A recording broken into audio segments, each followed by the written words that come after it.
আজ শনিবার ২৬শে পৌষ ২০২৫ সালের ১১ই জানুয়ারি, সিংহ রাশি, সিংহ লগ্ন, লিও সাইনের জাতক জাতিকাদের আজকের দিনটি কিন্তু এক প্রকার বেশ কাটতে চলেছে।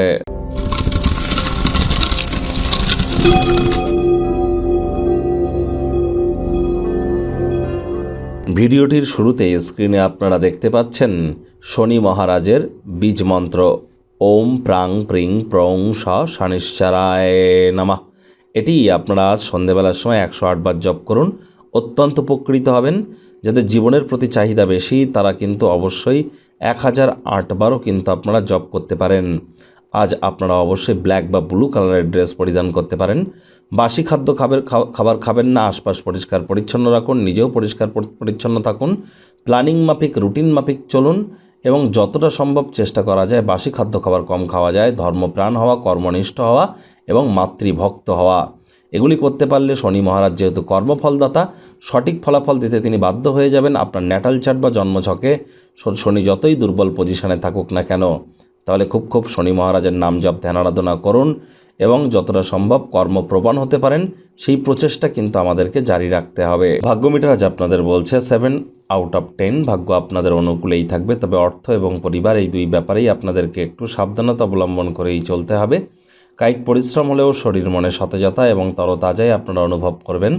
দীর্ঘদিনের পুরনো রোগশোক অসুস্থতা থেকে আজ মুক্তি পাওয়ার দিন, পরিত্রাণ পাওয়ার দিন। অর্থগত ব্যাপারে আয় ইনকাম বাড়লেও খরচও কিন্তু বাড়বে, যার কারণে সঞ্চয় ঘাটতি পড়তে পারে।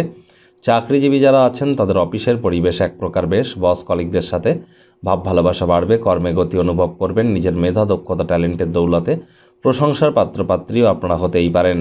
রাজনীতিবিদ যারা আছেন জনসংযোগ বৃদ্ধি করুন, সমাজে পপুলারিটি নিশ্চিতভাবে বৃদ্ধি পাবে।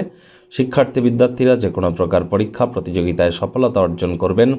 উচ্চশিক্ষার জন্য যারা বিদেশ যাত্রার কথা ভাবছিলেন, ভাগ্যদেবীও আজ আপনাদের পক্ষেই আছেন।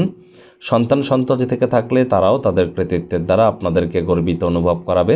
প্রেমিক প্রেমিকা স্বামী স্ত্রী উভয়ের ক্ষেত্রেই বলবো, ফুল ফুটুক আর না ফুটুক, আজ আপনাদের প্রেমের বাগানে বসন্ত দিনটিকে যতটা সম্ভব রোম্যান্টিক করে তোলা যায় সেই প্রচেষ্টাই আপনাদের জারি রাখা উচিত। অবিবাহিতদের বিবাহের যোগ পরিলক্ষিত হচ্ছে। যারা প্রেমে পড়েননি তাদের জীবনে স্বপ্নের নারী বা পুরুষের আগমন আজ কিন্তু হতেই পারে। একটু প্রচেষ্টা আপনাদেরকেও করতে হবে। শত্রুপক্ষ বিরোধী পক্ষ আজ কিন্তু খুব একটি শক্তিশালী থাকছে না। গৃহস্থলীর কোনো কর্তব্যগুলিকে যেন উপেক্ষা করবেন না। পরিবার পরিজনদের প্রতি সকল প্রকার দায়িত্ব সঠিক সময়ের মধ্যে সুনিপুণভাবে পালন করতে হবে। ছোটোখাটো ব্যাপারে অন্যের বিষয়ে ভুল ত্রুটি ধরা স্বভাব থাকলেও ত্যাগ করতে হবে। আজ আপনার উচিত, যদি অন্যান্য দিনের ন্যায় আজকের দিনটি ইচ্ছামাফিক না চলে, অবসরকালীন সময়ে মন্দির মসজিদ গুরুদ্বারা ভ্রমণ করা, আধ্যাত্মিক কর্তাকর্ত্রীদের সংস্পর্শে যান। মানসিক প্রফুল্লতা আপনাদের 100% বৃদ্ধি পাবে।